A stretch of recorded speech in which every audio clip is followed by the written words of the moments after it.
Hello, hello. Welcome to another live, May 5th. It's May already.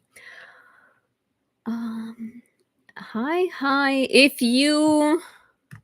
Okay, so I am doing mini birth chart readings. They are donation based. I already have a few people on my list, so I'm going to close the list for now and try to attack the people that have submitted payments and then potentially reopen it. So if you'd like to get a reading, stick around. Do not get discouraged because sometimes people don't really show up and I can reopen lists in the future.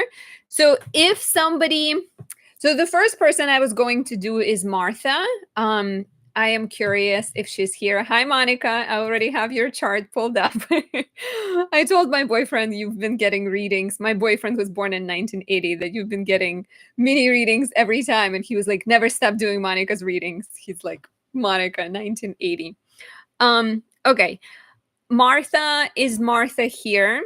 Because I didn't get to her last time and I wanted to make sure I get to her now because she is not in the US. Okay, there you are. Perfect. So we're going to start with you. The list is closed as of right now. If you have already submitted the donation, you are on my list. If you've submitted it in previous weeks, you can also let me know and say hi. So far, we have Martha, we have Monica. I see Mary here as well. Hi. Let me know where you guys are watching from. That's also always fun. Christy sent a donation as well. So there's definitely a few of you already here. Hi, Julia. Hi. Okay. Mystic Road. If you have donated Mystic Road, I'm not sure what your name is. If you let me know, that would be great. Okay, so let's dive in. And if you guys, again, if you want to let me know where you're watching from, or you want to I don't know, say hi. By the way, yesterday was such a nice surprise. I got a shout out in a video of Lunatic Astrology. Her name is Lori, I think. And I watch her videos sometimes, and she's such a great astrologer. So if you're not following her, definitely go check her out. But she mentioned me as one of her favorite astrologers. So it was definitely awesome to hear. Okay. So let me make sure we're sharing the screen. Martha, do confirm if this is you, if everything is looking correct. So we have Leo Sun, Aries Moon, Taurus Rising. Meredith is here because of Lori. Okay, that is awesome. That's exciting. Yeah, she said such nice words that she was like listening to my video, and she even referenced something of my content, I guess. So, Martha, just waiting for you to confirm whether this information is looking correct. So the question you had was, okay, looks good. Awesome. Oh, Diana is here. Awesome. Diana. Wait, no, Diana is not here. I'm not sure. Okay. So Lori as in Lori Lothian. I don't know if I'm saying the last name correctly. Yes, Diana, it is here. Awesome. Yes, it is Lori Lothian. She's the one who gave me a shout out, which was really awesome. I think she commented on my video in the past, but I've never spoken to her or haven't had any interactions with her. Hi, Natalie. Okay, so Martha's question was, she's wondering what is important for her right now, feeling a little stuck. I think she mentioned that she's tried a few things professionally, tried occupational therapy, but didn't work in the field except for internships. Okay, the biggest question is guidance on what is important right now and career-wise in terms of talents and possibilities for making money. So when we're talking about career in a chart in general, there are 3 houses that have to do with your work, right? Second house describes how we make money. Sixth house describes everyday work. And 10th house is usually the place of highest regard. It's sort of this house in which we work towards our ambition. So basically, second house is your paycheck. Sixth house is the behind the scenes or just work you have to be doing, right? Not necessarily a career, but a job. And then the 10th house is more of a career. And then, of course, Saturn is important. And then midheaven. So, midheaven is the angle of career, it's the highest point in a natal chart. Ascendant, descendant is the horizon line. The sun rises in the east, climbs up along the skyline, culminates at the midheaven, and starts to descend. So in Martha's chart, midheaven is placed in the ninth house, and it's conjunct Uranus and it's conjunct Neptune, right? So a certain element of confusion will always be present with Neptune. Doesn't mean it's a permanent sort of situation and things cannot be figured out. With the midheaven in the ninth house, career is often considered to be about the journey. It's not about one sort of job and having like one career. On many levels, you are meant to explore a lot of different things. You're meant to try a few things. And, you know, midheaven in the ninth house often suggests careers in education, careers that involve travel, careers that involve law and sort of legal matters, things like that. Didn't you mention that you were, well, no, I don't think you mentioned that you were working with lawyers, but you did study occupational therapy. So the fact that you're feeling, I feel like the fact that you're feeling drawn to potentially go back to school and study something else is quite normal.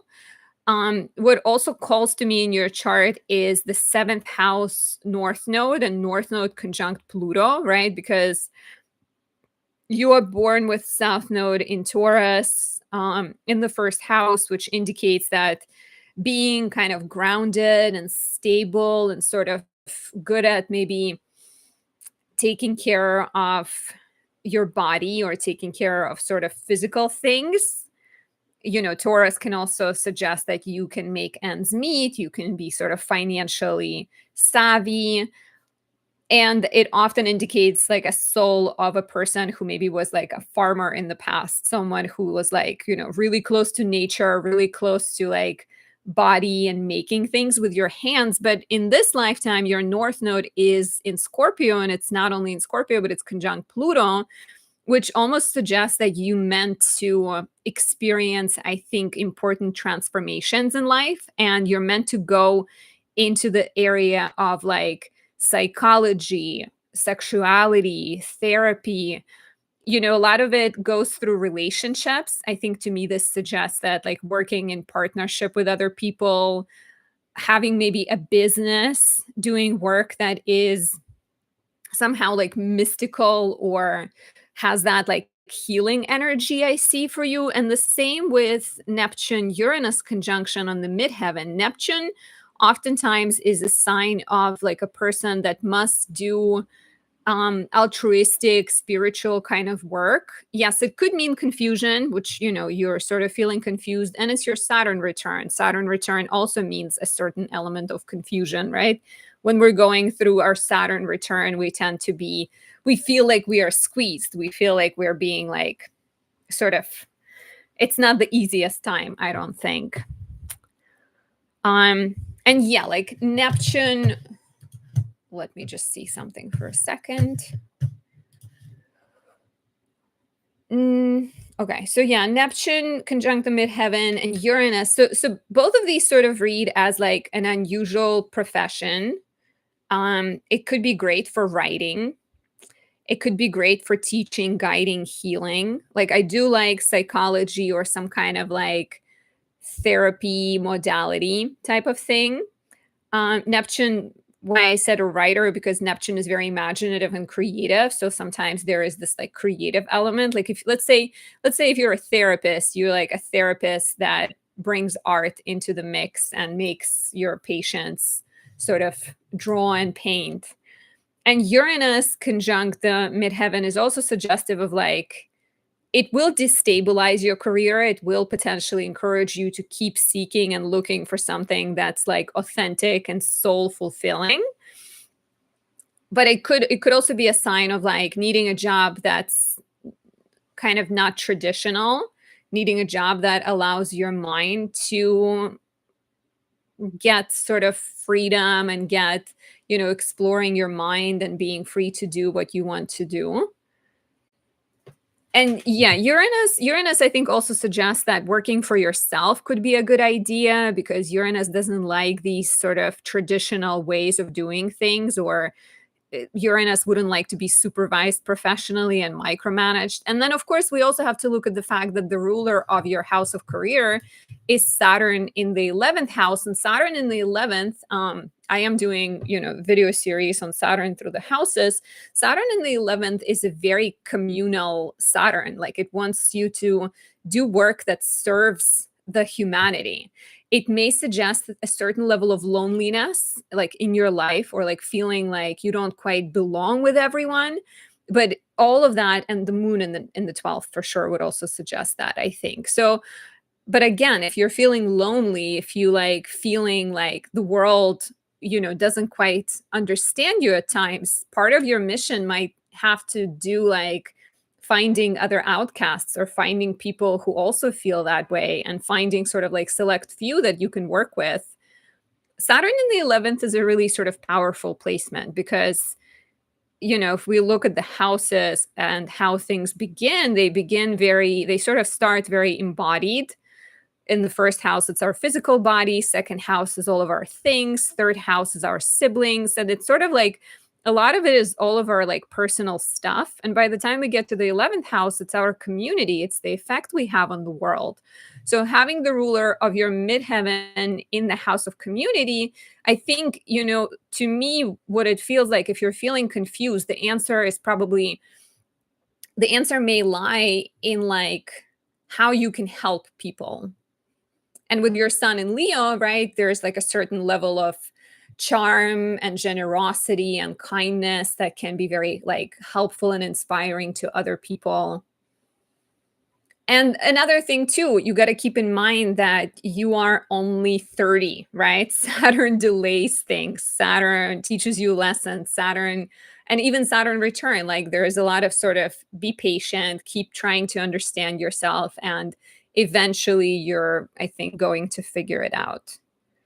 So that's my take on your chart, Martha. I hope this was helpful, and I hope this resonates with you. And also, final thing, actually, with Mars in the second house, this is another sign of like needing to be an entrepreneur, potentially needing to be on your own, right? Like Mars will be very sort of quick sometimes with financial decisions, very impulsive. Maybe needs to fight for a living, right? Mars fighting. North Node in Scorpio, fighting for people's souls, fighting for their consciousness, things like that. Okay, Martha, do let me know if this resonates, and we will move on, I think. Let me see. So N is here. N, I can do your chart next if you are still here. I think you are, right? There you are. Oh, you even put your information in. I see it. Let me see if everything is correct.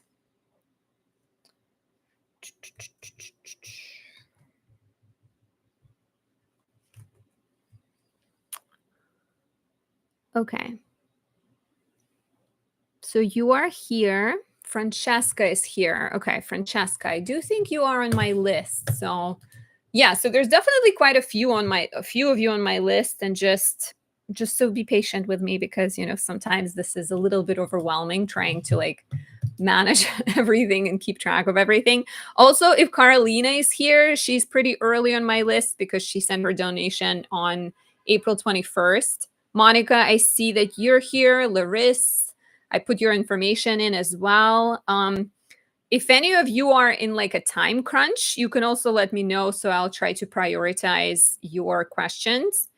But normally I'm just going to try to prioritize people that have submitted their payment a while back, so I want to make sure I get to them. Okay. So let's look at N next, because she's indeed here. And this is this correct? All looks good. Awesome. You're saying it looks good.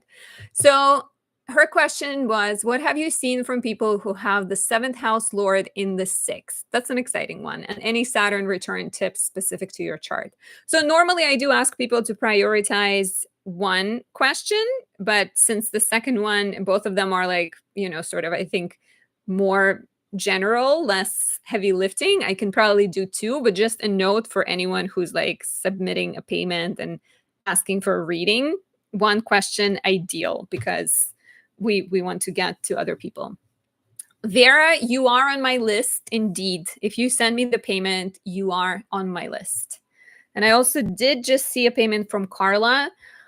So Carla, I'll add you to my list, but do keep in mind that I have a few people that have submitted their payments, donations earlier.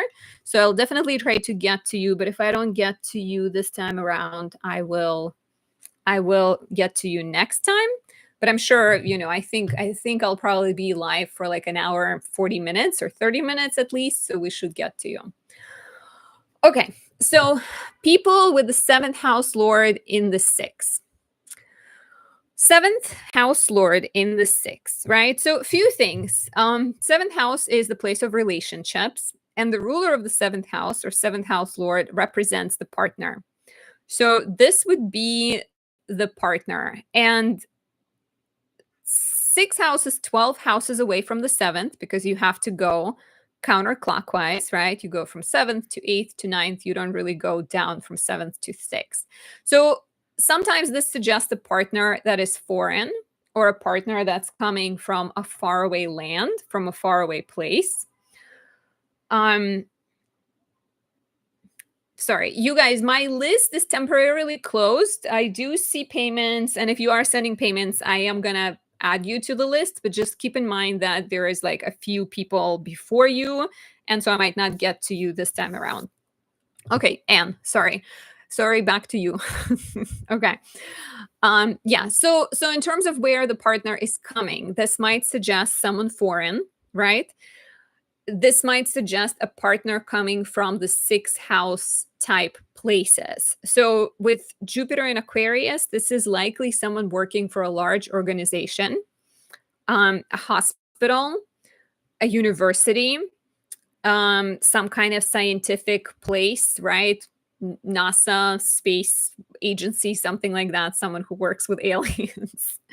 Someone who's like Aquarian, right? Someone like quirky and unique. And I do see potentially like a large organization for sure.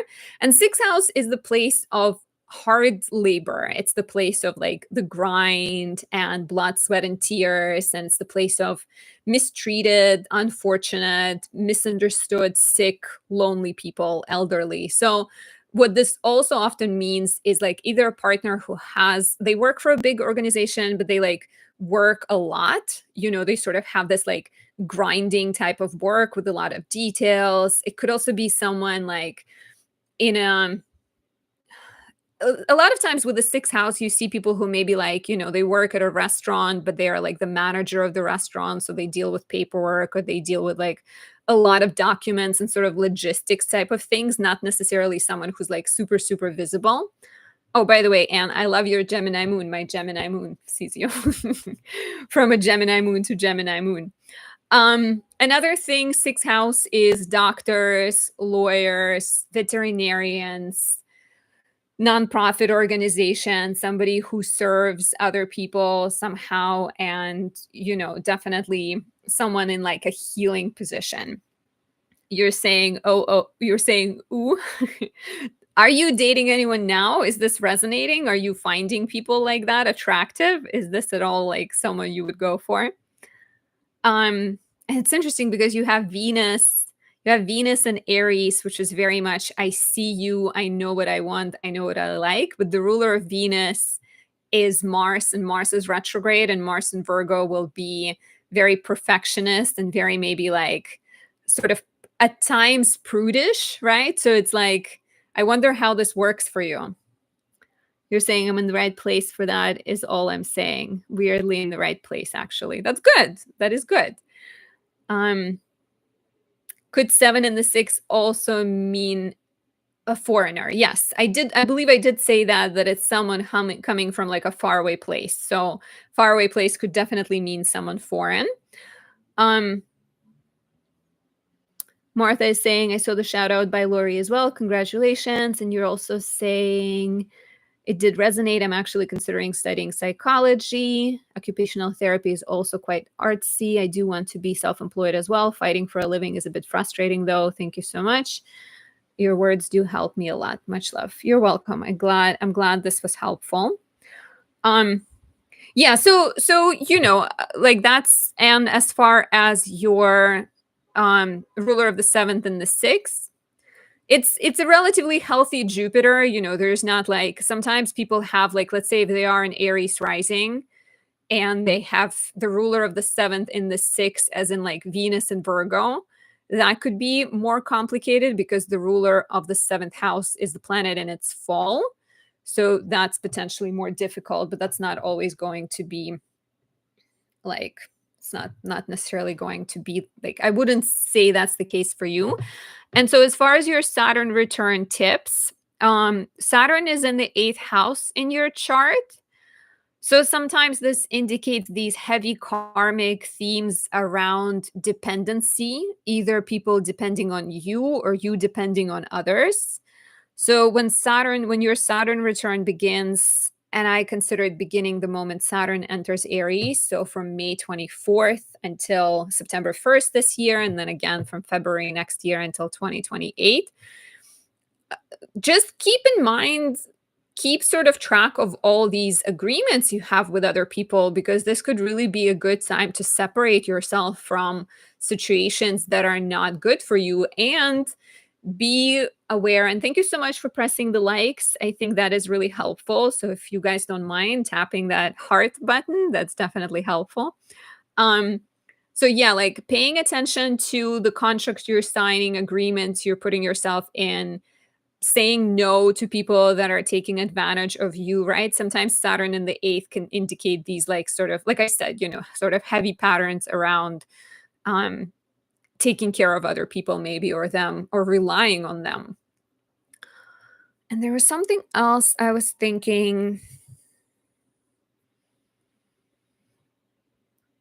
Money, yeah, like trying to pay off debts, being sort of very conscious. And another thing with Saturn in the 8th is the whole sort of tendency to see like the world as things you cannot control, right? Sometimes with Saturn in the 7th or the 8th houses, we may project it on other people a lot and feel like, we are in a difficult situation because of what other people, but really it's sort of more about what you can control, and like looking at it from a position that there will always be things that you can't control. And yeah, it's 8th house is an interesting house because it's all about exchanges we have with other people, exchanges of money, exchanges of energy. It's more times it's not necessarily about money. It could be about so many other things, right? It's about like union with other people, exchanges of energy, of agreements. So that's like, I feel like it would be an important time for you to face certain fears around even trusting people. And like Saturn in Aries is sometimes also symbolic of like a certain level of isolation, or finding yourself in a position where you're like taking on a lot. So I guess like being aware of your part in the situation, and like maybe trying to be vulnerable and honest, and like changing those dynamics. Okay. Okay, that's my take. I hope this was helpful. Let me see who's next. And do let me know. You're saying cool. Okay, so I assume this was helpful. Okay, Karolina, are you here? And Natalie, I think you said you were here just to check in.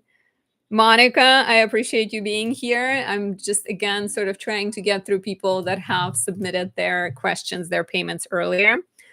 Diana. Diana, I see you here. Okay. Diana, I can do you after Natalie if you don't mind, because well, actually, wait. I'm trying to see. Okay, Natalie sent her payment on May 2nd. So actually I can do Diana, you first. Do I don't think I have your information. Natalie, sorry I'm bumping you a little bit, but I hope you don't mind waiting to go next. And Lorice, also, if Lorice is still here, I know she popped up for a second. Okay, I'll do Diana first, and then I'll do Natalie, and then I'll do Lorice if she's here, and then we can go. Oh, I started yours, but I had to leave. Was that when there was like a flood in my apartment? That was a very serious situation. Lorice is here. Okay, Lorice, you will be number 3rd on my list if you don't mind waiting. So, Diana, I need your information. There you are. And I think you sent it before, but let me just double check that everything is good. Okay, so stop sharing for a second. Hi. By the way, you guys, I made a new batch of Moon and Cancer candles. So Moon is in Leo now. I made these Thursday night at nighttime when the moon was in Cancer, the sign of its rulership. It was sextiling the sun.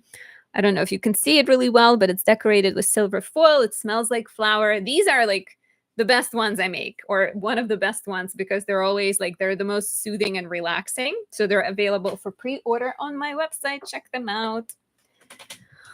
Okay, Diana, let me put your information in. I don't think I've had it before. June 17, 82. 4:52 p.m. But like you said, I probably did have it before because I was looking at your chart when I had to run. Rockville Center.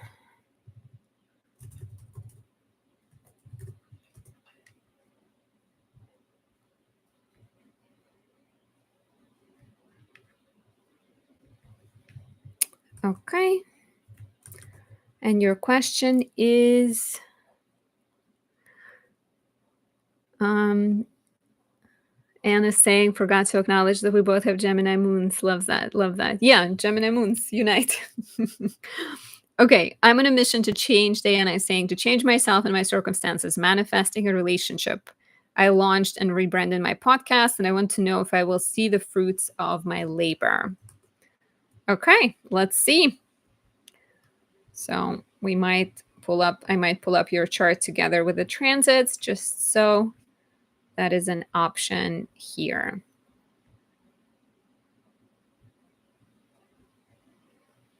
And if you guys are waiting for your turn, thank you so much for being patient and for being cool and chill and awesome. And thank you for pressing the like. That is also very much appreciated. Okay, so Diana, are we on point here? We have Gemini Sun, Taurus Moon, Scorpio Rising.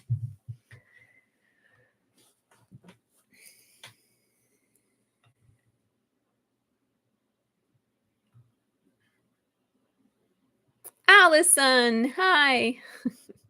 Why is it your disaster? That's a really nice chart, Diana. Don't say that. I mean, every chart has strength and weaknesses, but your house of relationships and your house of business looks very like, of course, Chiron can be a bit complicated, but that's not, you're saying these stelliums, Libra, Taurus.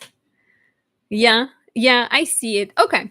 So your question is basically connected to manifesting a relationship and rebranding your podcast. Okay.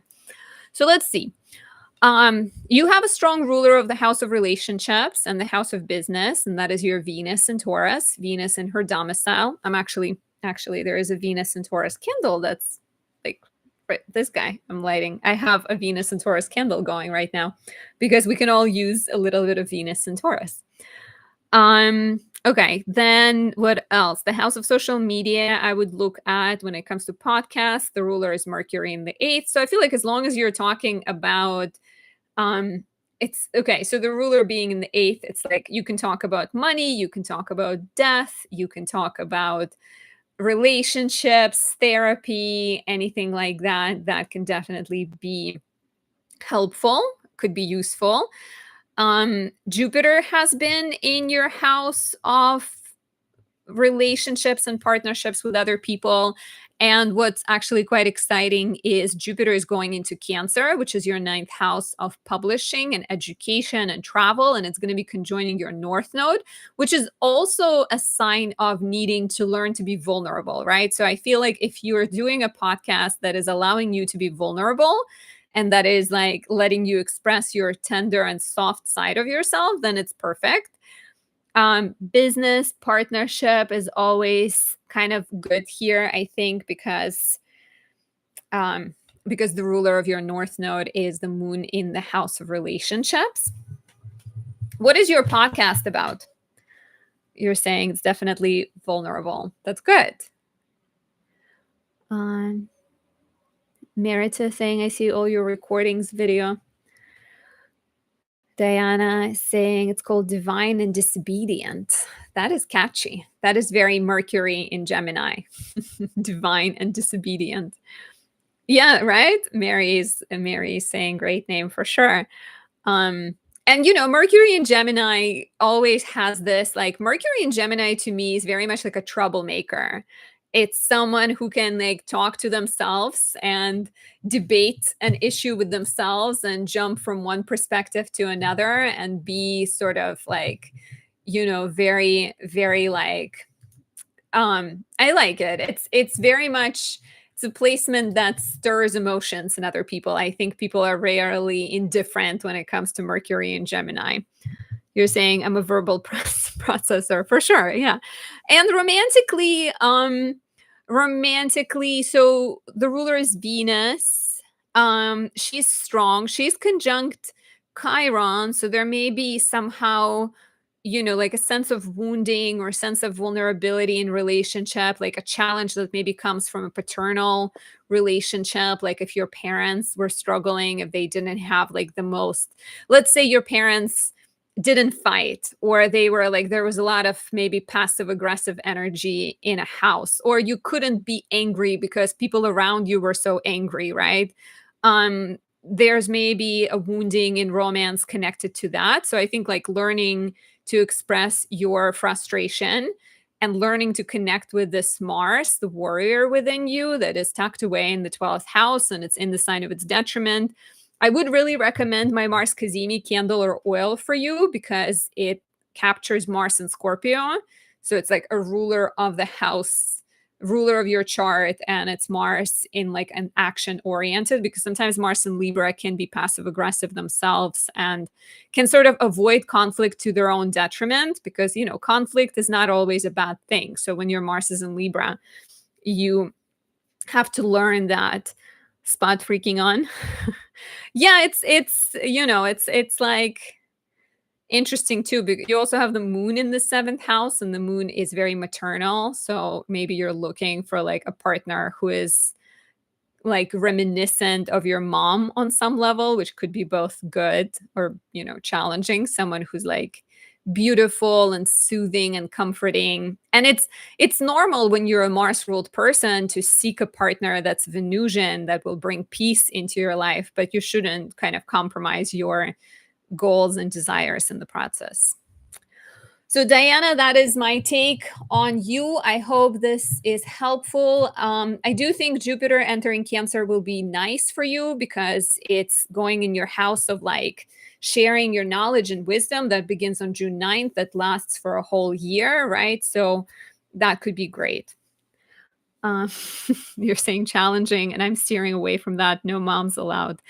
But, well, no moms allowed, but you're definitely someone who's likely going to attract a partner who's like warm and emotional and nurturing and sort of stable, right? Um, so not like a mom, but someone who's caring and kind and sort of affectionate. Okay, I think I said Natalie's next and then Lorice. Natalie, do say hi if you're still here.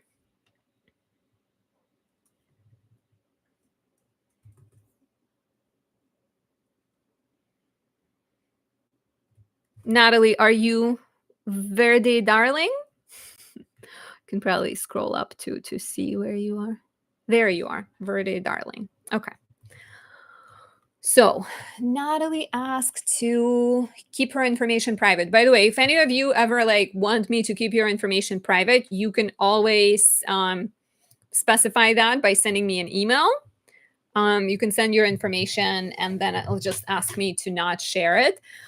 Okay, Natalie. So for you, I have Scorpio Sun. And of course, Natalie's a Scorpio Sun. So Scorpios are private, as we all know. Scorpio Sun, Taurus Moon. Is this the opposite of Monica's chart? Monica, I think we found you your best friend. you guys should like chit chat because Monica is a Scorpio rising, I think Scorpio Sun, Scorpio rising, Scorpio Moon, Taurus Sun, right? Okay, Natalie, yes. So is this correct? Scorpio Sun, Taurus Moon, Taurus rising? And Natalie's question was about her career. She said, I currently work for a nonprofit that handles law cases, but I find that I get easily bored when it comes to jobs I have had.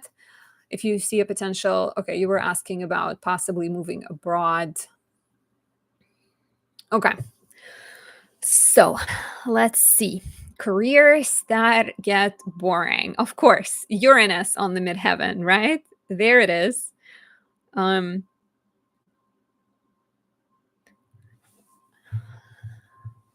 is saying, I was distracted because of work, but I went back to see what I missed. Oh, you can already go back. I didn't even know that that's how it works. I thought, well, it's live and you can go back and then it needs to get posted.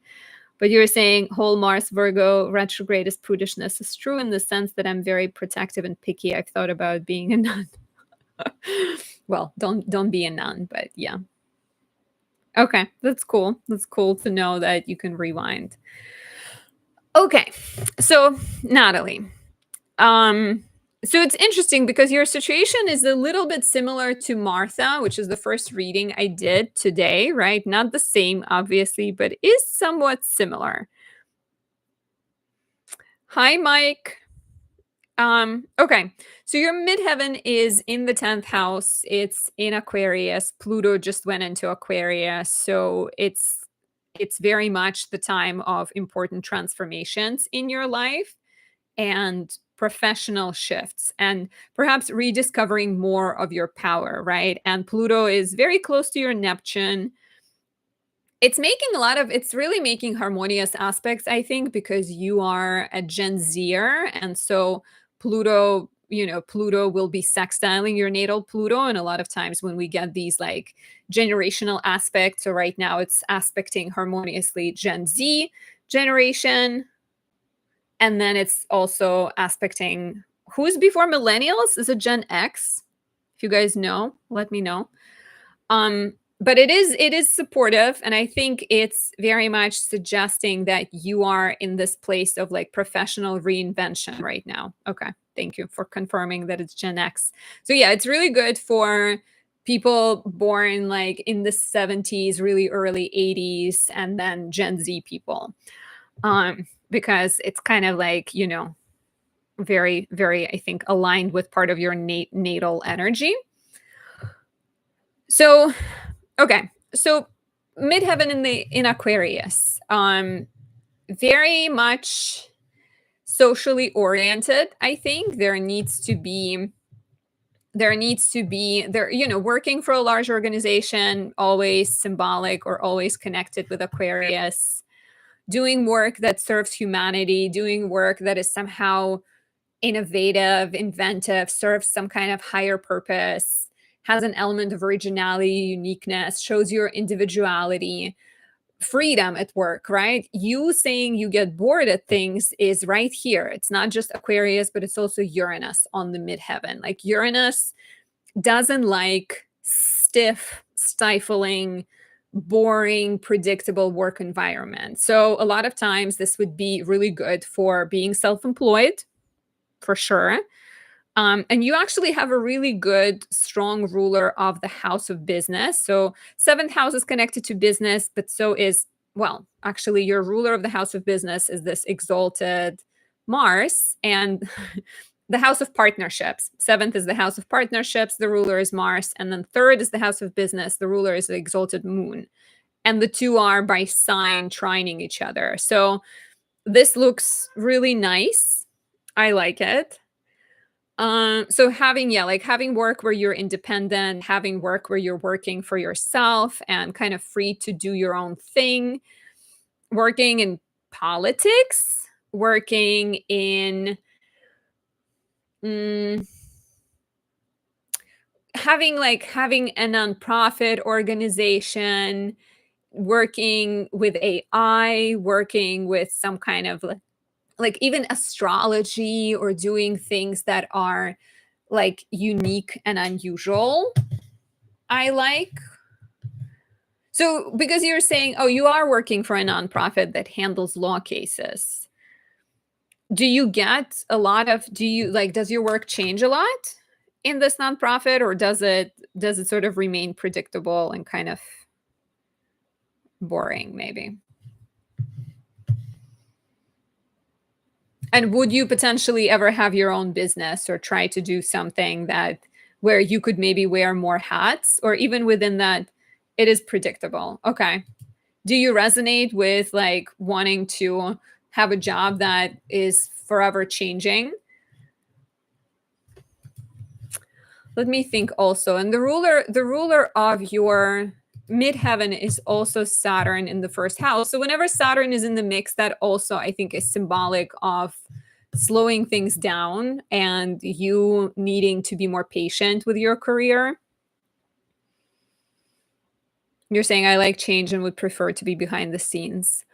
Yeah, and Pluto coming into the 10th house is also very much like power behind the throne. Pluto in the first house is often it like makes you acknowledge first to yourself and sort of tell yourself like yes, I actually want to be in charge and I want to be in power and but I want to be maybe behind the scenes or just sort of like first I think understanding what you want.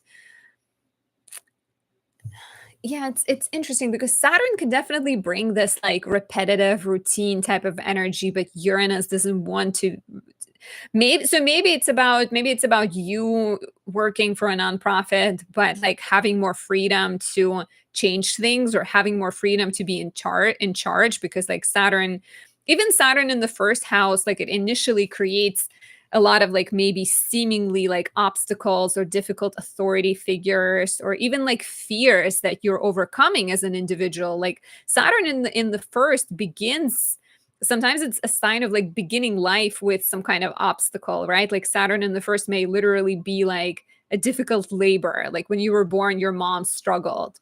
But in part, it's probably due because like your soul wanted to be maybe your soul wanted to be protected, wanted to stay in the womb a little bit longer. So with Saturn in the first, there is this kind of energy of like overcoming fears and becoming your true self that you're working on.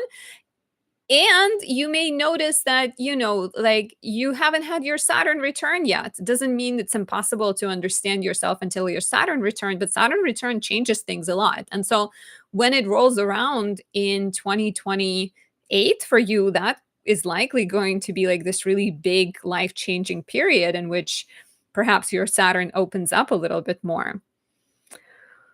You're saying I was offered a promotion, but it doesn't feel right. And it's interesting because I think Pluto will also be closing in on your midheaven a little bit later.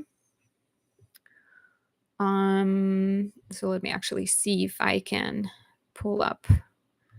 If I can see when will Pluto come to touch your midheaven.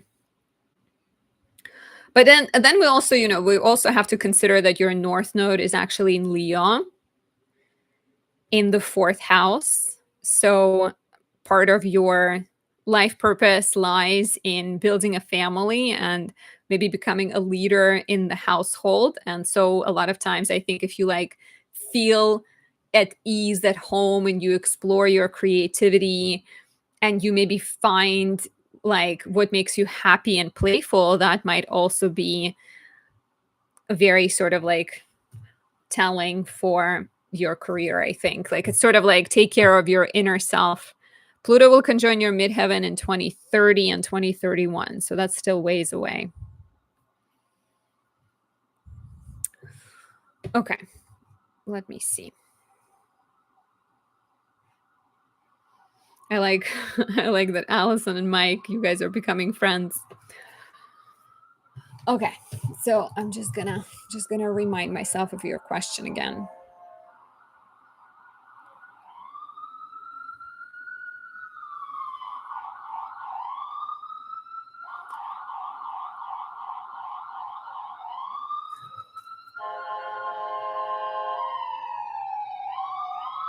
I wonder, Natalie, if there is potentially like some kind of education that's coming your way. Maybe there is a chance to, with Jupiter going into your third house for a year starting June 9th, maybe there is something that you can like study. And with Saturn and Neptune in the 12th, like that might also suggest that like for the next 2.5 years, you're in this period of closing old cycles and you're maybe somewhat isolated, whether by choice. You asked about moving abroad. Sometimes in the 12th house transits very much bring a change and a relocation. And so the next sort of 2.5 years could bring these um like it could bring like a sense of being alone or being alone with your thoughts or maybe closing some chapters. And then by the time Saturn comes into your first house, that is perhaps like a new promotion or a new job and a new direction, which is also your Saturn return.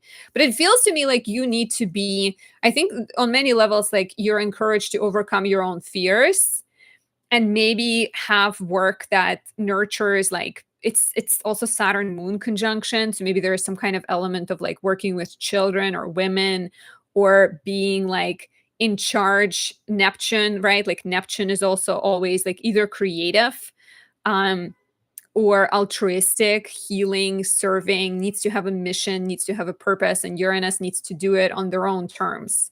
So it might just be that you still have a little bit of time to figure it out and don't be hard on yourself. If something doesn't feel right, definitely don't go for it.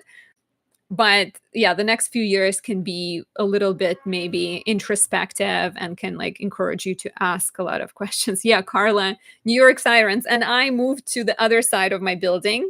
So if you remember my like window background, that's in the same building, it's just facing the street. And now I'm in my boyfriend's apartment, which is on the other side of the building. And it's quieter here, but you can still hear it because it's not that far. So, Natalie, let me know if this helps at least a little bit sort of shed light on what you were asking about. Moving abroad is definitely a good idea. And I think, you do have a lot of sort of strong planets, but it might like with your north node in Leo, like I really wonder, part of me thinks like maybe there is something connected to like motherhood and becoming a mother or becoming a person who nurtures children or works with children, some kind of like something connected to that, like I like for you a lot. Okay, Lorice. Is Lorice still here? I see your information, Lorice. Just do say hi.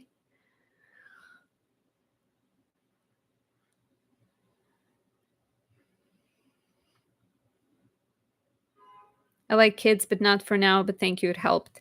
Yeah, maybe it's not about your kids, but it's about taking on some kind of role in the world where you're more of like a nurturer and sort of, again, you have your own business, you have freedom to do your own thing, but maybe you're like a little bit more um Yeah, like freedom to do your own thing and also like doing something nurturing. Okay. Let's see. So, okay, Lorice is here. People are saying she's here. That's good that you guys keeping track of each other.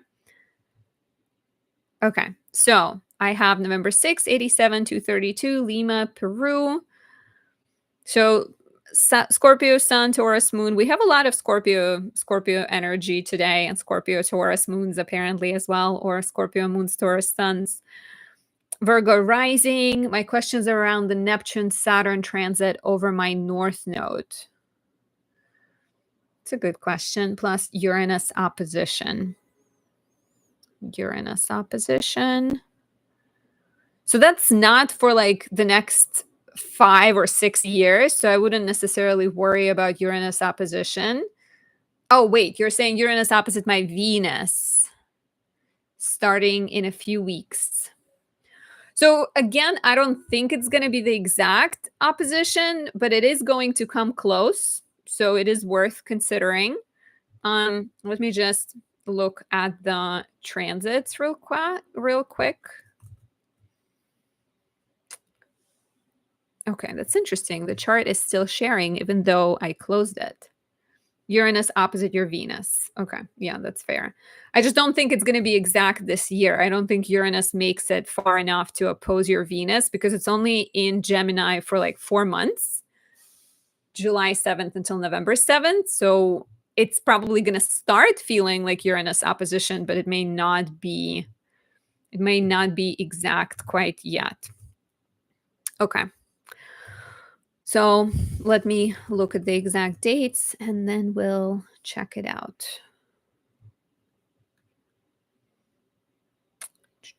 So I'm gonna do like maybe 3 years.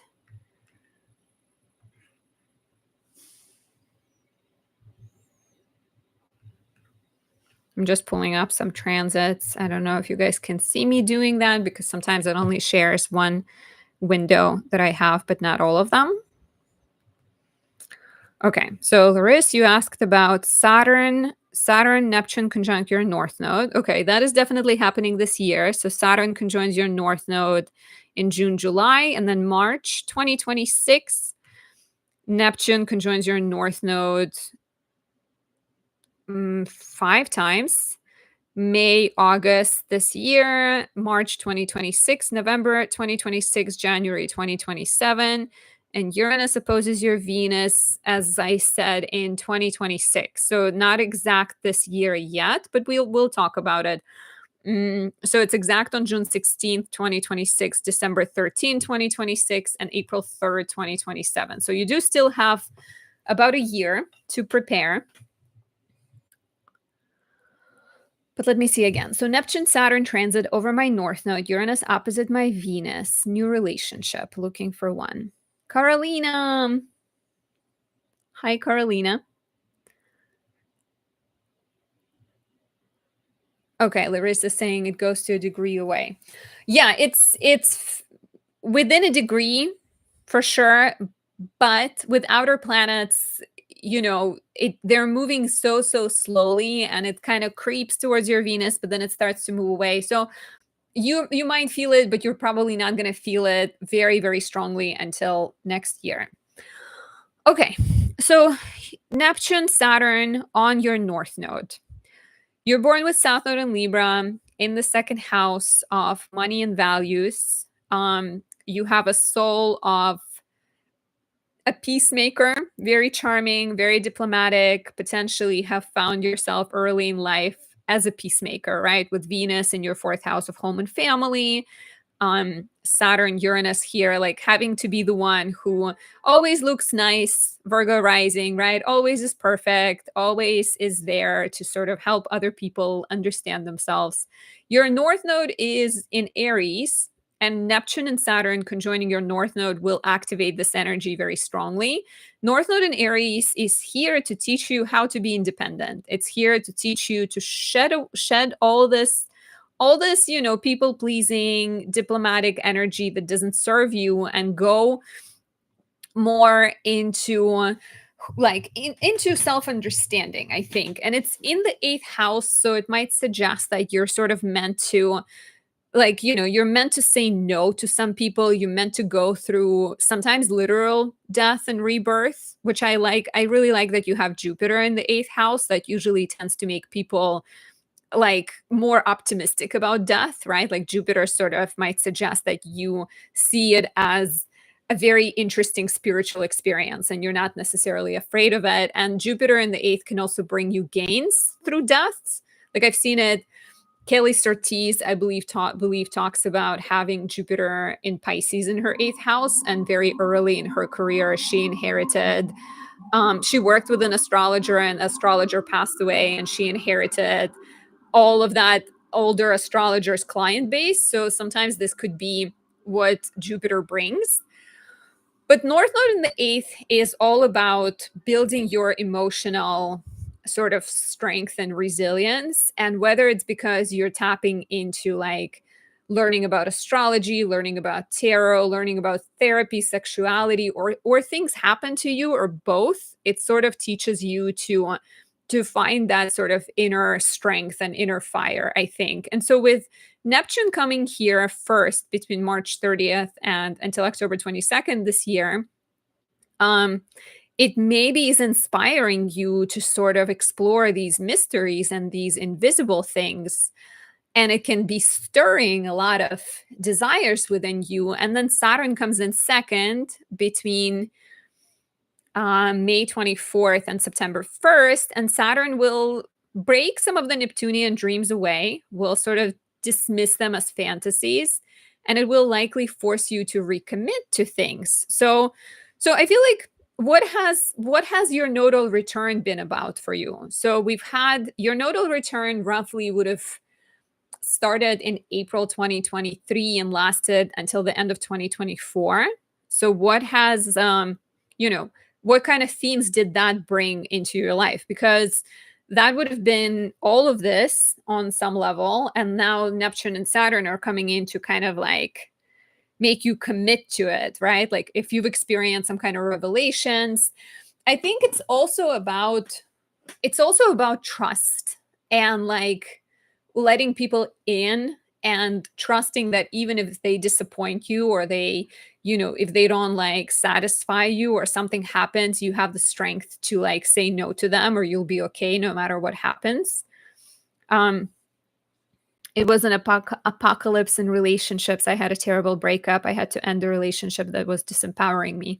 Okay, that is powerful. That is important for sure. And Neptune, Saturn in the eighth can also be about continuing to cleanse, continuing to let go of people that have that do not serve you, right? Like Neptune, Saturn is about first letting go of debts and karmic agreements, and then second choosing better ones.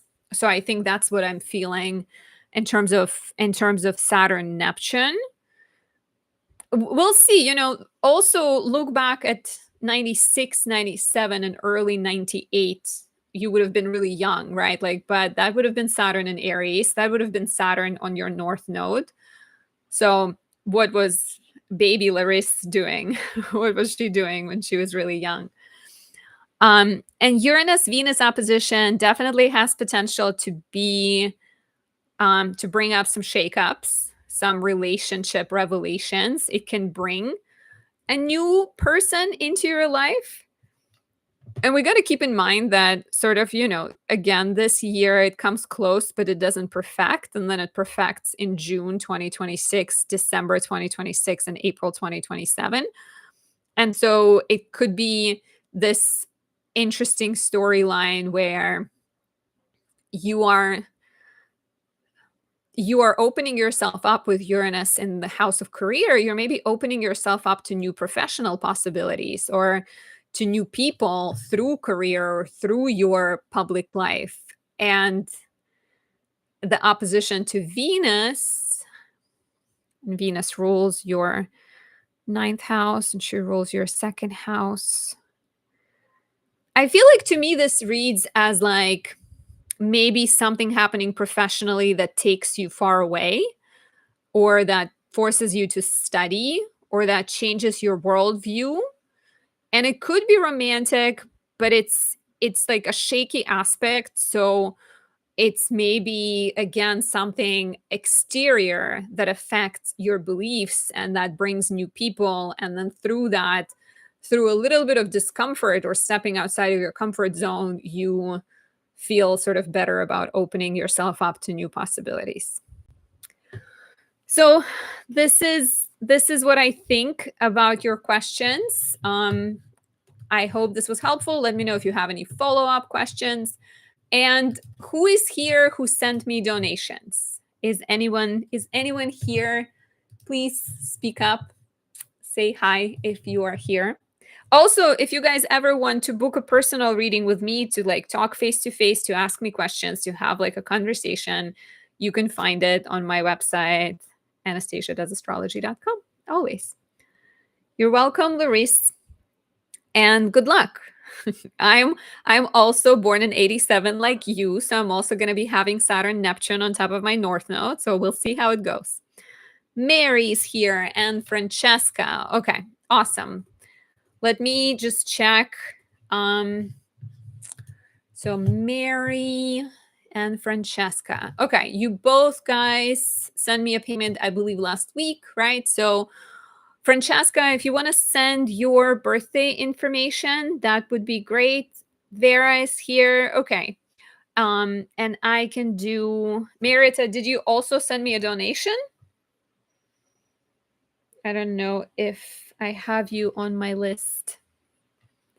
Okay, Mary. So I'm gonna do Mary first. And let me see. So Mary.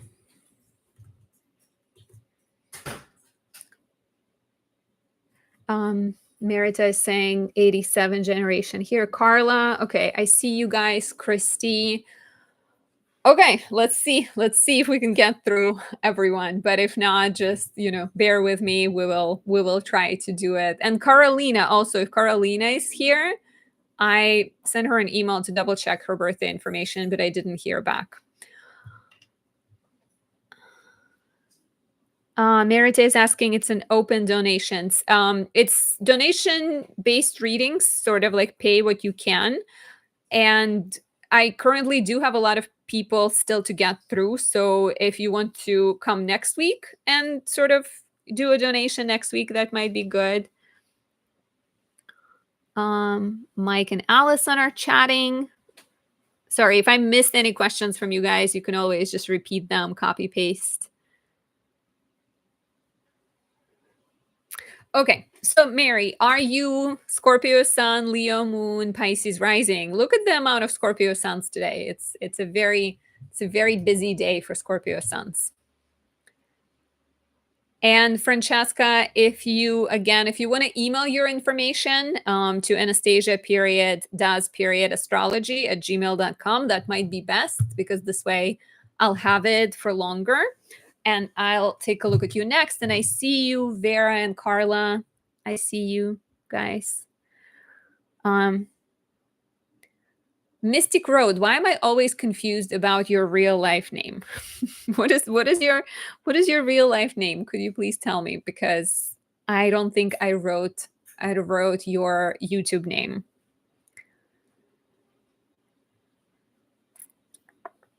Francesca. Oh, okay. Francesca, that's you. Let me just write it down so I stop asking you that. I feel like I've asked you that already.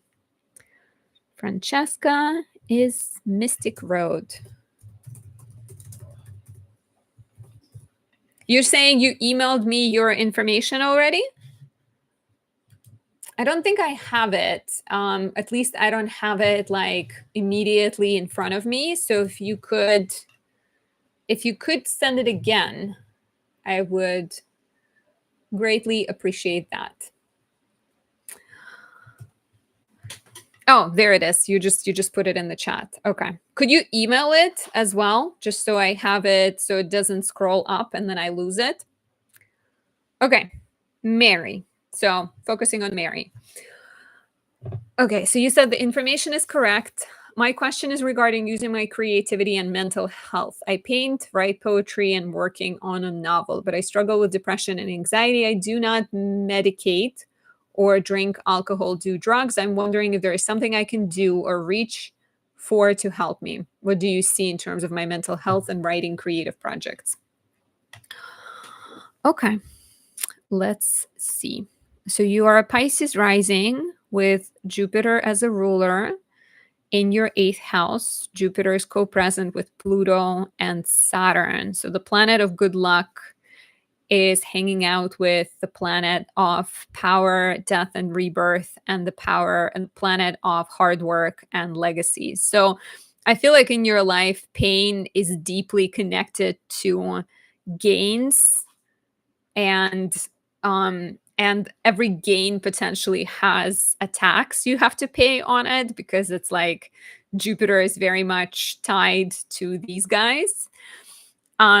And it's also in the eighth house of sort of surprises, things maybe being a little bit unstable. So I can see why you may be feeling anxious, or why you maybe you're dealing with like a little bit of depression and anxiety. So the good news, one piece of good news, is Saturn has been in your first house since March 2023. It is beginning to leave. It is beginning to go away from your first house. So have you noticed things getting more difficult between March 2023 and until now? Karolina, I see you. I sent you an email asking to clarify your birthday information. Could you reply to me, and I will definitely try to take a look at your chart soon, because you've been on my list for a while and I'd be happy to take a look. But yeah, Mary, let me know if you've been noticing things being perhaps a little bit more difficult between March 2023 until now. And Gogo Pogo saying that I'm one of the best astrologers on planet Earth. That is amazing. You're saying, yes, we moved from abroad in 23 and it was a big adjustment. So, okay. So you also have your moon in the sixth house, right? Like sixth house is the house of physical sort of health. And whenever you have the moon in the sixth house, there might be, like you say you already paint. Do you find that like painting and writing, do you find them to be good ways to process your feelings? Because with your south node, so your south node is in Capricorn in the 11th house, which reads as like you can be someone who is this facilitator, someone who organizes things with your friends. You're maybe being, other people look at you. You're very charming in a social environment, but maybe you find yourself like being too kind of caught up with what other people expect of you. And with your north node in Cancer in the fifth house, you're encouraged to very much tap into your creativity. And it's like the ruler is the moon in the sixth house. So it feels like creativity can be very much healing according to your chart. Like having the ruler of the fifth house of pleasure be in the sixth house does suggest that also it's like creativity is healing, but then you can also be a healer who uses creativity for other people. So maybe like, what about volunteering? What about giving some of your time to other people? Has that been ever soothing? You're saying, yes, they help. Yeah, because the ruler of the fifth being the sixth might suggest that like, happiness can come when you're being creative. Happiness can come when you're like donating your time and energy to other people. Of course, with the moon in Leo, you need to get recognition for that. I feel like Leo will give you. I actually, one of my astrology teachers, Sam Reynolds, he's a Pisces sun, Scorpio. He's a Pisces rising, Scorpio sun, Leo moon.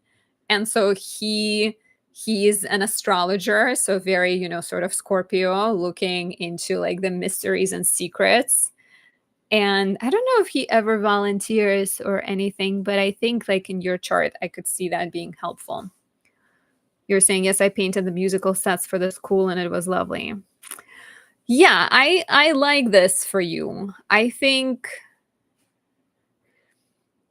this can also read as like working with women, working with like elderly women can be very beneficial for you. The ruler of your chart being Jupiter in the 8th house, like it's also like, what about like hospice? Would you ever work in hospice? Would you ever work with dying people? I mean, it might be too dark, but you're a Scorpio. So what is dark? What is darkness if you're a Scorpio? Or like, or like children, or like some kind of like something with like deep meaning, I wonder. um do let me know. Even with animals, that's another suggestion. Like, do you have any pets? Would you ever work with animals maybe?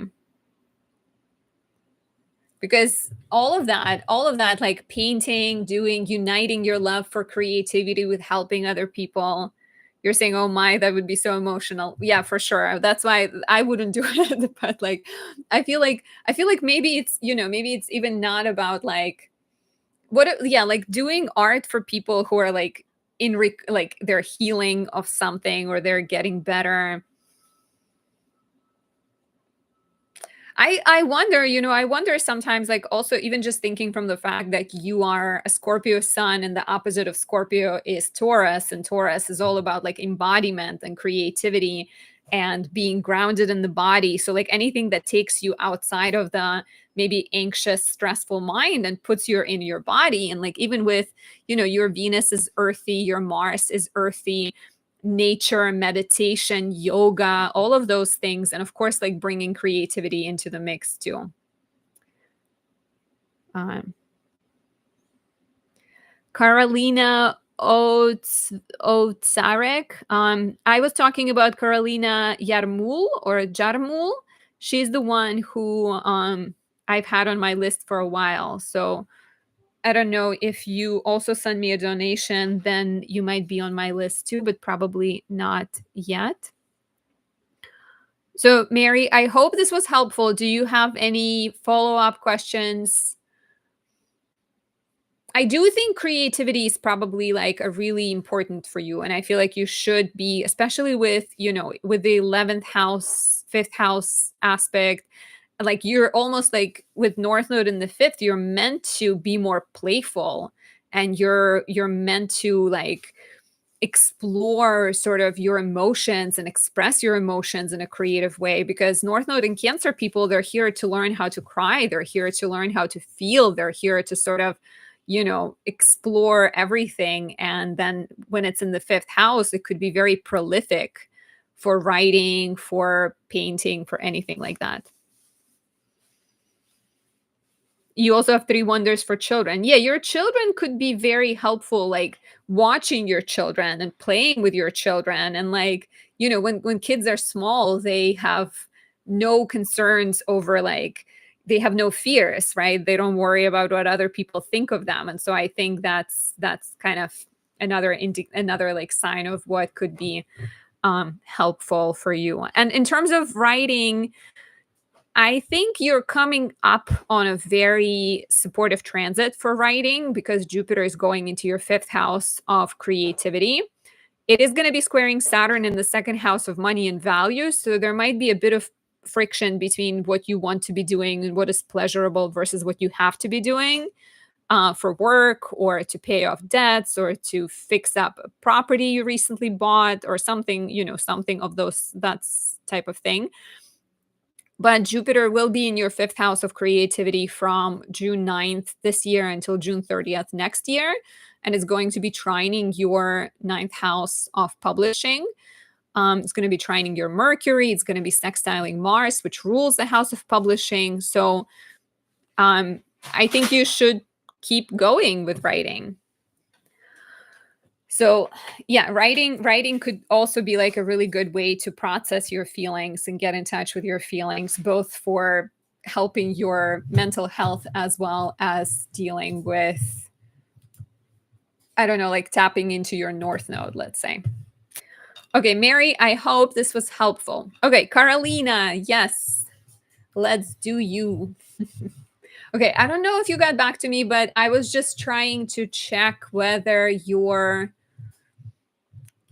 so I was wondering whether, Karolina, for you, whether you're July 3rd or you're March 7th. Mary saying, I live in my Mercury line, so many birds visit. That's awesome. Where do you live?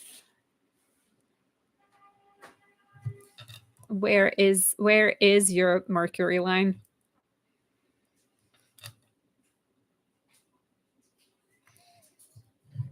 Okay, Karolina.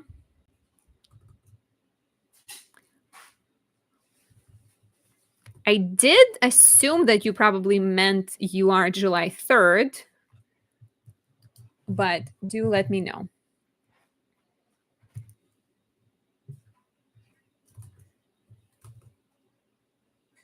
San Francisco. Okay, so San Francisco probably pushes your chart, right? So are you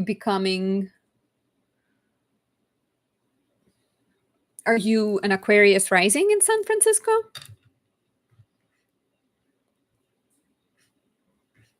Karolina, I hope you're still here. Carla was saying volunteering is such an amazing way to give back to the universe, for sure. Okay, Karolina, let me know. For some reason, we're always like, we're just like going back and forward with Karolina. But I see Carla is still here. So Carla could go next or first, depending on whether we hear back from Karolina. Calling Karolina. Mary says, I'm Aquarius rising in Vedic. So possibly.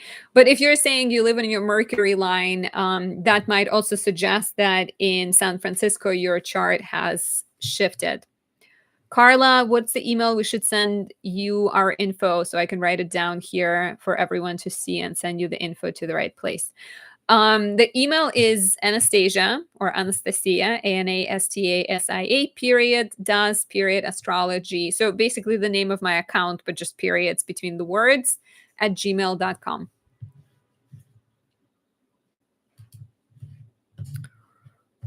And Vera, if Vera is still here, I can take Vera on.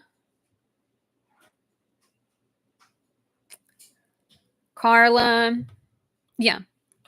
Vera is here. Okay. Vera, do I have your information? I believe I have your information. And Karolina, if you come, please confirm that it's July 3rd and not March 7th, because you are European and you guys write birthday information differently. And I don't want to look at your chart if I don't have the information correctly, which I hope you understand. Mary, Carla is like, Karolina. Carla, you seem fun. Thank you for sharing my feelings. Mary, you're welcome. I'm glad you find me perceptive. That's awesome. Mary says Verity. Verity is the book that I read. What does Verity mean? Okay. Carla, Vera. Vera, I think I have your chart pulled up, so we can do this right now. I also have Christy, if Christy's still here. Monica. Monica is back.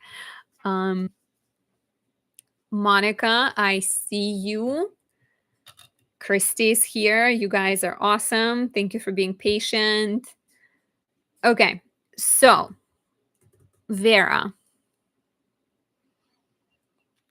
Vera. You are here, right? Gogo Pogo says, First Lord in the 12th house makes Anastasia intuitive. Thank you.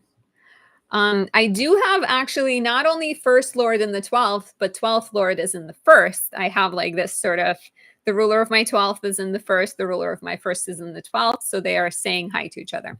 Okay, Vera, focusing on you. Let me just see that I marked everything and everyone. Karolina, if you're here, we're still calling your name for the next reading. But okay, Vera, is this correct for you? Taurus Sun, Capricorn Moon, Taurus Rising. And you're saying, I'm wondering what my career will look like in the next couple of years. Will it go through a big transformation? Will be in a different field, promotion in existing field, relocation? What strengths of mine should I focus on to help me reach my career potential? Okay. Francesca, did I get your email? I don't think so. I don't think I have your email. If you don't mind, and like, again, I'm sorry, guys, if it's taking me a minute to get to you. But yeah, Francesca, I don't have your information still for some reason. But if you can email it at anastasia.astrology.gmail.com. Carla, I see your information. That's great. And what a happy picture you have on your email. Okay, sorry, back to Vera. Okay, wondering what my career will look like. What strength of mine should I focus on to help reach my career potential? Okay, so Pluto is obviously a big player with your professional sector. It just went into your house of career permanently in November 2024. It will stay here until 2043. So this is significant in terms of like very slowly transforming your career. Pluto in the 10th house may show up in a variety of ways. So sometimes it's hard to be completely like specific on which option is going to come for you. You said like you did ask whether it could be like changing fields or getting a promotion or relocation. A lot would depend on how you're feeling right now. Do you feel happy with your existing job or would you like it to change? Because if Pluto reveals anything, it reveals that you have control over what's happening in your life. It may create in general, it may create sort of difficult experiences or things that make you feel like you're not in the right place, like you're not enjoying things. Especially with the fact that Pluto in Aquarius is squaring your natal Pluto, so there may be a little bit of friction. The square to Pluto happens, I feel like you've already had one, but there's another one in July 2025 and then January 2026. Sometimes Pluto brings up power struggles in the professional context. It may reveal that, there are some secrets that, at worst, if you've been doing something like if you've been, let's say, dating someone, sometimes Pluto in the 10th house can air your dirty laundry and make people aware of like what you're hiding or the secrets you have. If you're being sort of moral and you haven't like done anything you regret, then it should be fine. But it may, through certain events, reveal things that don't quite satisfy you or create pressures from people or show you that your bosses are not like maybe up to your standards. You're saying it's okay right now, but it feels like it could be better. Like I'm not quite there yet. Okay. Yeah, I think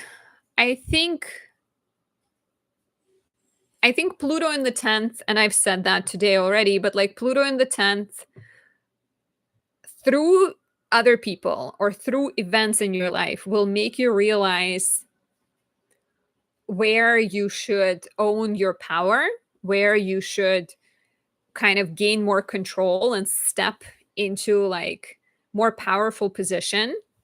It's in Aquarius, right? So there's always an element of like, what type of work can you be doing that will help the world, that will affect others in positive ways?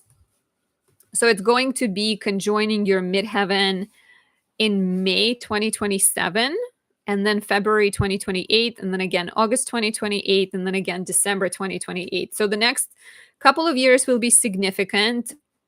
Simultaneously, as it conjoins your midheaven, it's also going to be trining your Chiron and your Mars. So that's an interesting one. Chiron and Mars together, right? Chiron and Mars in the house of money. So Mars is the planet of action, it's the planet of conflict, it's the planet of self-assertion. When you have Chiron here, it maybe stifles your anger. It maybe creates this sense that every time you get angry, you get hurt, or you get angry and people get hurt, you become assertive and you get rejected. So I feel like Pluto, especially because your midheaven is also trining this Chiron and Mars, it feels like it's going to help you heal some of that. It's going to maybe encourage you to own your anger and own your feelings and express them without fear. So it may be about, it may be about taking risks. It may be about like stepping into your warrior personality. And then with your North Node in Taurus too, North Node being ruled by Venus in the 12th house, and North Node conjunct the Sun. How are you with being visible? Do you enjoy being visible? Have you ever thought about becoming like an obvious leader? I don't know, starting a business, having a YouTube channel, something like that, because something sort of suggests me with the Sun and the ascendant and with North Node conjunct Sun that you may be encouraged to like tap into that energy a little bit more. So I think that's pretty much what I'm seeing for you, Vera. Getting better with being visible, but not totally comfortable. So I wonder with your North Node, it's such an interesting combination because your South Node is Scorpio and you have this sort of natal, you're born into this world with this sort of knowledge of pain and transformation and upheaval, right? Some kind of awareness of things falling apart and like stress, like almost comfortable in stressful situations, personality. But then your North Node is really calling you to go in the direction of like peace and creativity. I mean, it doesn't I wouldn't say it like contradicts what I said about like owning your anger, because you're still meant to like kind of be in touch with your feelings and your desires. But it also to me feels like it's maybe calling you to kind of tap into your leadership potential and your visibility. Vera is saying, you can see why I feel confused. Yeah, I feel like your chart is like a lot of it is sort of intertwined and intertangled. If you ever want a full-sized reading, I can do that one, if you book a reading at Anastasia Does Astrology. But I feel, I wouldn't worry about Pluto in the 10th. Pluto always works to help you like let go of fears, and right now it's retrograde, so it's actually a really good time to like ask yourself, what does power mean to you? What does professional success mean to you? What is it you desire as it's retrograding? Like, where are you holding yourself back, right? Who would you be if you had all the money in the world? That kind of question, because sometimes Chiron in the second can create a lot of fears around money, and so maybe that's slowing you down. So use this time to like ask yourself these big questions and trust that Pluto coming into your second house, into your 10th house, can actually be very helpful, because eventually it's also going to conjoin your Jupiter, and Pluto and Jupiter is these like hidden riches and sort of gifts, and mostly Pluto is really making harmonious aspects to your chart. So I wouldn't be too concerned about it. Okay, Francesca, asking my email. For those in the back, my email address is the same as my channel, Anastasia Does Astrology, but there are periods between Anastasia and does and astrology. So Anastasia does astrology @gmail.com. You're welcome, Vera. I'm glad this was helpful. Okay, so let me see. So there are a few of you guys. I have Carla's information. Let me just again sort of make sure that I'm going in chronological order. Karolina, Yarmul, if you're here, Monica, I see you. So Francesca would be next, I guess chronologically for sure. So Karolina is the one that sent me the payment the longest ago. And then we have Francesca, and then we have Monica, and then we have Christy and Carla. So Karolina, awesome. So okay, Karolina, the question for you was, um are you July 3rd or are you March 7th?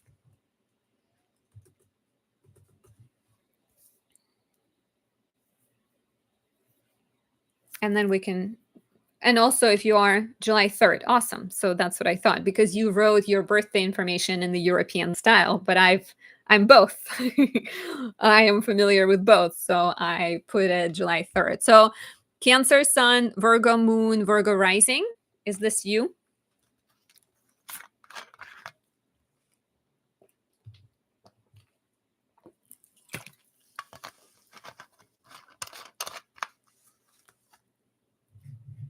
So please confirm that this information is correct for you, or the planets are correct, but I assume they are.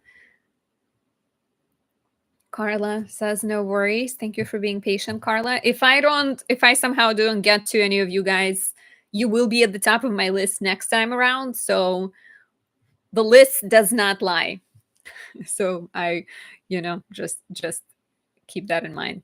Okay, Karolina, I think I'm gonna start answering your question just because I think you might be working. So Francesca, if it won't let you send it, you can always just wait for me to get closer to um, the end of Karolina's reading and copy paste it. But I also see it that you just put it in there now. So that should be okay. I should be able to pull up your information. So I'll do Karolina and then I'll do you and then Monica. Um, and then we'll see if I'll have any energy left, because I don't want to give you guys sort of um, Anastasia that's losing her losing her power. So just bear with me. Okay, Karolina's question was, she wanted to know about love and relationships. She is or was in a very turbulent relationship. She knows this person for 2 years. Our relationship is very on and off with many breaks. It hurts a lot. I also wanted to know about my life. I struggle with daily habits, organization, and routine due to my ADHD. It's a really big problem in my life. Okay, so relationships, right? So Karolina has a lot of planets in the first house, the moon, the Mars, moon, Mars, Chiron. So Chiron is an interesting one because it opposes Saturn in the house of relationships. So Chiron and Virgo may suggest that, and even Moon and Mars suggest that she, on many levels, comes across as someone who's very well put together, very organized, very aware, very responsible, very sort of attentive to details, like on many levels, perfect looking. Because of Chiron being there, there may be a danger of not seeing yourself as quite perfect and being really, really hard on yourself. Um, Definitely something to keep in mind. So you don't like be like trying, I don't know, trying to make sure that you're not like really hard on yourself, because I don't think you deserve to, be as hard on yourself as you might be with Chiron in the first. The Chiron Saturn opposition, and also having Saturn in the seventh, is an interesting one. Saturn in the house of relationships. I know a lot of people with this placement, and I've recently, because I've been doing Saturn in the houses videos, which Karolina, I would really recommend you check out my Saturn in the seventh video, because that might be very eye-opening. With Saturn in the seventh, you have to be, so when you have Saturn in the seventh, there are a few things, right? Saturn delays things. So Saturn will always create this sense of like, you have to go through your Saturn return, which you are wrapping up in order to understand yourself better. It can bring these like karmic, entangled relationships, Saturn will also create really strong bonds that are hard to break. Sometimes you will be single for a long time. Once you find the right person and you let them in, you may sort of get like very intertwined with them and will be hard to let them go. The trick here, the difficult thing here is a lot of times we project planets in the seventh house. We see them through other people and we don't see them in ourselves. And what we attract is more often than not is what is within us. So when you have Saturn in the seventh house, there is something within you that is self-protective. There is a part of you that maybe has been hurt, right? Saturn opposite Chiron is like a very sort of difficult relationship with authority figures. It's like parents, teachers, fathers, mothers, people who like disappointed you and didn't show up for you or only criticized you, right? Like looking at Virgo, or only accepted you to be a certain way, like only loved you when you were a certain way. So there might be this like very sort of difficult, painful relationship with people in power. And so on many levels, you are playing that through your relationships, romantic relationships perhaps, and you're maybe choosing people that you need to prove something to, right? Like it's the person that tells you like you're not perfect enough, and then through trying to prove to them that you are, you're trying to fix some of the childhood issues, I guess. Another situation might be because of the pain you've experienced, you fear true closeness and true vulnerability. And so you're choosing people that are unavailable, people who are also fearful of closeness and vulnerability. And so because you project this energy of like fearing to be in a relationship, they, it's basically again like what you're projecting, you're attracting. So you really have to be like, it starts, I think, with self-awareness here, and it's really important to make sure you're not going for relation, like, I don't know, you need to be very discerning with people you attract. You need to be very kind of clear on what you want and make sure you're not um and like also ready for like true vulnerability, ready to be in a relationship that maybe will like disappoint you, but choosing people that are willing to be with you and people that are kind of committed to you. um I don't, it's harder to tell whether this person you're on and off with, whether this person is the right person for you. If you wanted to have me look at your charts together, I can do that in a one-on-one consultation. But like, I think, the biggest lesson here is it starts within, and it starts with you being honest with yourself in terms of like how ready you are truly to be in a relationship, because there may be some kind of like inner work that you need to do. And in terms of struggling with ADHD, I feel like that might also be connected to like you have Mercury in Gemini, which is actually master multitasker. So I'm sure there is a beauty to having ADHD if you focus, potentially, if you're like zoom in on something that you're really trying to get done. Also, in general, like I think in your relationship life, to backtrack to relationships for a second, Jupiter, which is the ruler of your house of relationships, is in rulership. You have this very strong planet in charge of the house of relationships, but it's retrograde, and it's by sign squaring Saturn, and Saturn teaches teaches you all these lessons. So I feel like once you sort of work on self-awareness and work on like healing yourself, that's when the relationship potential may unlock. And so with the ADHD, I feel like it's maybe Mercury in a square to Mars in a square to Saturn. So there is a lot of contradictory energy. Mercury will be very curious and open to try a lot of things. Mars will want to get organized. So there is that inner friction between Gemini and Mercury. The Saturn in the seventh gets better after turning 30, after Saturn return. It tends to be more friendly, yeah, but I feel like a lot will depend on like how much work you're doing. I have a friend with Saturn in the seventh, and she I think she self-protects by having a lot of requirements for people she dates. Like, her list of sort of requirements is really long, and so she doesn't let a lot of people in. I've also had a client with this placement recently, and for him, it manifested as, um,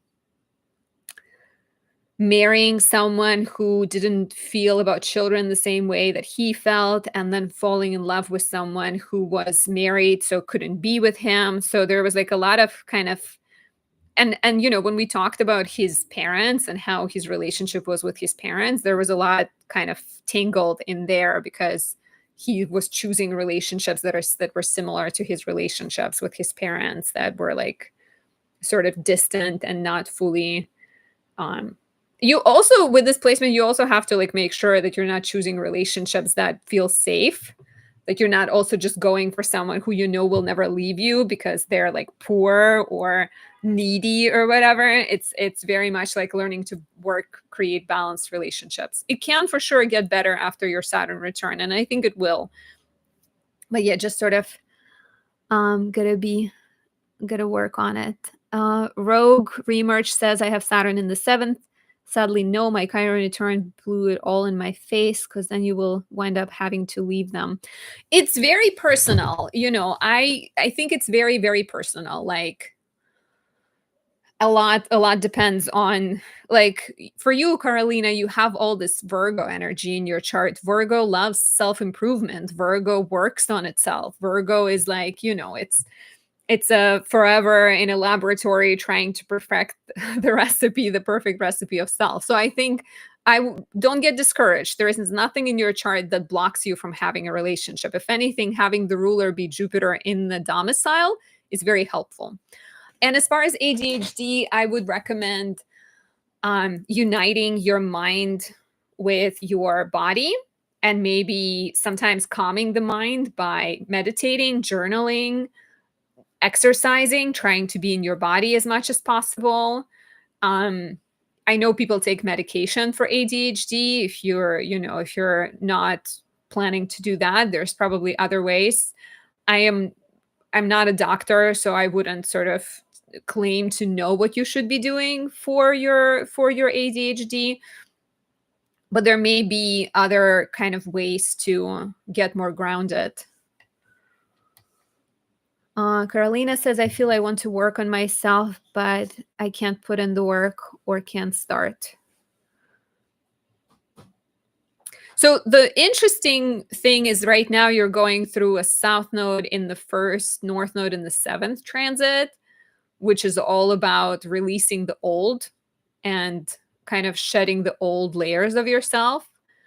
And it could be a very helpful transit, I think, for connecting with yourself and maybe sitting quietly and getting to know yourself. And in relationships, that can actually be very, like, important transit with eclipses, because we keep having eclipses in Virgo and Pisces.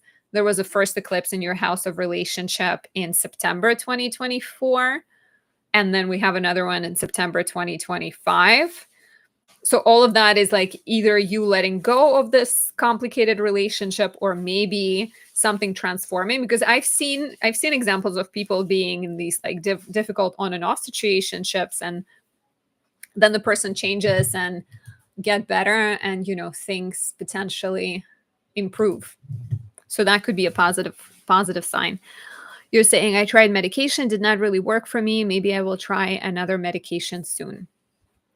Yeah, I just, like, I feel like ADHD is a pretty complicated diagnosis, and people, like, I wouldn't claim to know how to heal it, but I feel like in your chart there's a lot of friction between this, like, curious, want to do everything Gemini, and your I need to be organized Virgo, and Saturn and Pisces that's maybe sometimes escapes responsibility, wants to get away from responsibility, run away from it. Um, so there's probably ways you can work with planets. Again, if we had more time, we can talk about remediation. But yeah, like, see if you can find some, medication, or even maybe like some therapeutic techniques, like through working with a therapist or something like that. Um, okay, I hope this was helpful. Um, yeah, relationships, there's definitely good potential. I just think you're like in the midst of the Saturn return, and you need to work through some things and maybe get to know yourself better first. Um, okay, so I think I'm gonna do one more, you guys, and then we'll save the rest for next week. Francesca was definitely the earlier person who have sent the payment. Monica, I'm sorry I don't think I'm gonna get to you today. I feel like something is amiss if I don't get to you, but you have been here every day, and so I can get to you next live. So next, you'll be the first one on my next list. Okay, Francesca is here. That is great. Let me see if I have your, I don't think I have your chart pulled up because you just sent me your information. Did you also write your question, Francesca? If you haven't, could you please write it down? And I'm gonna find your information, Mystic Road. Okay, we have November 25, 1969. And also Christy and Carla, and if anyone else send their payments after that, sorry, I'm not going to get to you guys today, just because I want to make sure when I'm answering your questions, I'm in full bright mind. Okay, November 25th, 69, 1:32 a.m., Pittsburgh, PA.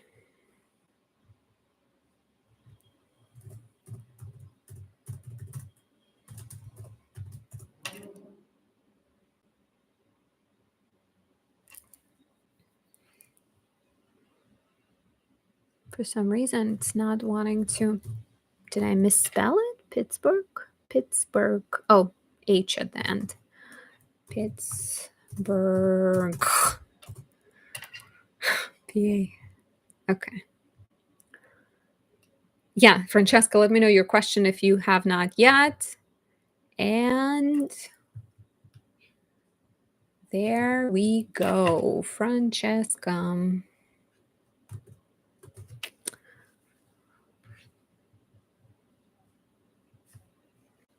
Okay. What's coming in for love and relationships? Suddenly a Gemini and Capricorn appeared in my life, but they're not available. Is this looking correct for you? Sagittarius Sun, Gemini Moon, Virgo Rising. You are a full moon baby. Carla, thank you for understanding. You've been really cool the whole time. So next week, it will be Monica, Christy, and Carla at the front. So you guys won't need to wait a really long time. So definitely come by at 5 p.m. Eastern next week. Okay, Francesca, you're saying this looks correct. What's coming up for love and relationship? So this will be similar to Karolina on some levels. So okay, in general, you are born with your south node in the first house, north node in the seventh. So south node in the first suggests that the first half of your life, north node matures at around 42. So up until 42, you maybe were you were leaning very heavily into independence. You maybe spend a lot of time alone, or you felt comfortable on your own. You maybe dealt with like very strong workaholic, perfectionist tendencies, with a certain dose of anxiety as well, right? That comes with Virgo South Node. Your North Node, which is part of your karmic purpose and your karmic direction, is in Pisces in the seventh house of relationships, which is, you're saying, I was married. When did you get married? And do you resonate with like Virgo energy being really strong? So your North Node is in the seventh house, but I think it's kind of calling you to explore relationships and to explore trust in relationships and explore letting go of perfectionism and sort of tapping into a little bit of like being a dreamer, being someone who maybe attracts dreamers, because like South Node in Virgo can be really sort of critical or perfectionist or focusing on, oh, okay, this is important. 2007, the fact that you were married, I was actually leading to that. So you're tapping into your Pisces North Node by learning to be like, open and flexible in relationships and a bit of a dreamer and like letting people in and sort of allowing to trust. Why 2007 is important is because last time your North Node is something that happens every 18, 19 years. And that is when your North Node comes back around. This is your nodal return. So nodal return happens 18, 19 years. And the last time your nodal return happened would have been 2006, 2007, which is when you were married. You got married, I assume, in 2007. So right now you're back in the same place. And previously, your nodal return would have been happening in 88, early 89. So what was happening in your life in 88, 89? You got divorced in 2023. You had a synastry chart and they said X was circling around. Do we like that X is circling around, or we don't like that? So yeah, what was happening in 88, 89? Were you dating anyone? Were there any important relationships coming into your life at that point? Because we're back in the same karmic whirlpool, right? We're back in the same sort of karmic doorway, opportunity doorway, like situationship. So since you got married in 2007 and we're back there may be an important relationship coming into your life right now. You're saying yes.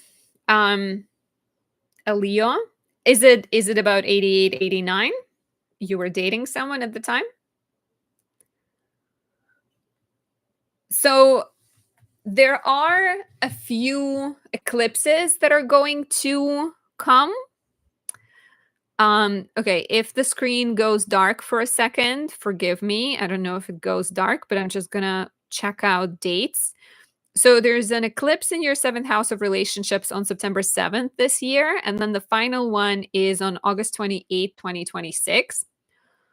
So those are really important opportunities for relationships, and I do think it's fair to say that something is likely to happen. So especially around those windows, right? September this year and then August, September next year. It is an eclipse. It is also your nodal return, so there are kind of major possibilities. The person can be coming through your friends. They can be someone who is from your past, as in like maybe they were your classmate, maybe they were someone who lived in the same town, or you belong to the same kind of club, the same organization, because that's where Jupiter is about to go. And then if we're talking next year, there's also a high possibility of them being foreign or them being very spiritual and someone kind of, unique and introverted maybe. So I do think there's good potential. Jupiter will also be trining your Venus and trining your North Node. So there's definitely some exciting energy. Let me check maybe a couple of specific like positive windows. And do let me know if you have follow-up questions. Otherwise, I think we will probably wrap up soon. Gemini was a classmate. Aries is the ex. Yeah, watch out for the ex, because like you want to learn to be more trusting in relationships. But if it's the ex that hasn't done the work and hasn't changed much, I would be careful. Okay, I'm going to look at some of the positive dates for you.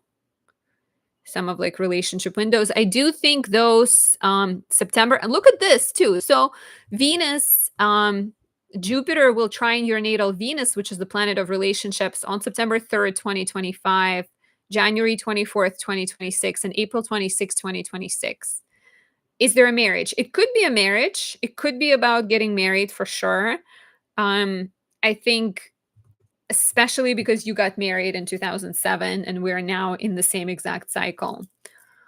So it looks good, and it looks like the relationship is likely coming. And also the good news is Saturn is going to leave your seventh house of relationships. So it likely has been teaching you a lot of lessons since March 2023 until now. It's going to leave for good in February 2026. And so it's also a sign of like some kind of heavy karmic cycle in relationships completing. And I think you may be ready at this point for a new relationship. So keep track of those dates. Be discerning about who you're attracting, right? And be open to something new to come. So thank you guys if you stuck around and watched most of it. Sorry if I didn't get to you. Like I said, anyone I didn't get to today, I'm going to get to next week. I've been doing these pretty regularly. You're welcome, Francesca. I'm glad I got to you. Yeah, so if I haven't gotten to you yet, I'll get to you next week. And thank you, everyone. If you want a personal reading, you know where to find it. So I'll talk to you very soon. Bye. Enjoy the rest of your evening or day or morning, depending on where you are. Bye.